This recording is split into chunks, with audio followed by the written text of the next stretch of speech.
ጾም የሚጾመው የዱር አውሬ ጉሬዛ በኢትዮጵያ የሚገኘው አስገራሚ ፍጥረትም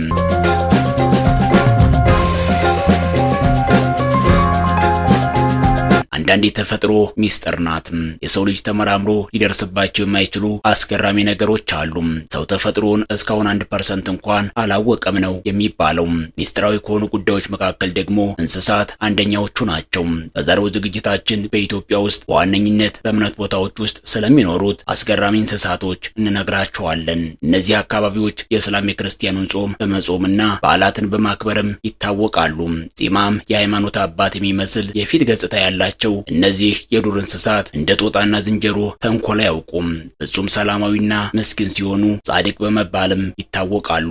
ስለ አስገራሚዎቹ የጉሬዛ እንስሳት ድንቅ ዝግጅት ይዘንላችሁ ቀርበናል። እስከ ፍጻሜው ድረስ አብራችሁን ቆዩም። በሀገራችን ዝምተኛው ጻድቅ ተንኮል የሚያውቅ ባህታዊና በመሰል ስሞች ይጠራል። ሲያዩትም የሃይማኖት ሰው የሚመስል እርጋታና ገጽታ አለው። ጉሬዛ ሰውን የማይተናኩል ደግ የሆነ ፍጡር ሲሆን የኢትዮጵያውያን አባቶች ባህታዊና በመልካም ሽማግሌነት ይመስሉታል። በገጠሩ የሀገራችን ክፍል ጥቅጥቅ ባሉ ደኖች በዋነኝነት ደግሞ በደን በተሸፈኑ ቤተክርስቲያናት፣ ገዳማትና አድባራት ይኖራል። ከዛፍ ዛፍ በመዝለል ቅጠልን እየተመገበ ይኖራል። የገበሬዎችን እህል እንደ ጦጣና ዝንጀሮ አያወድምም። ለዚህም ነው ከጦጣ የዋለ ጉሬዛ እህል ፈጅቶ ገብ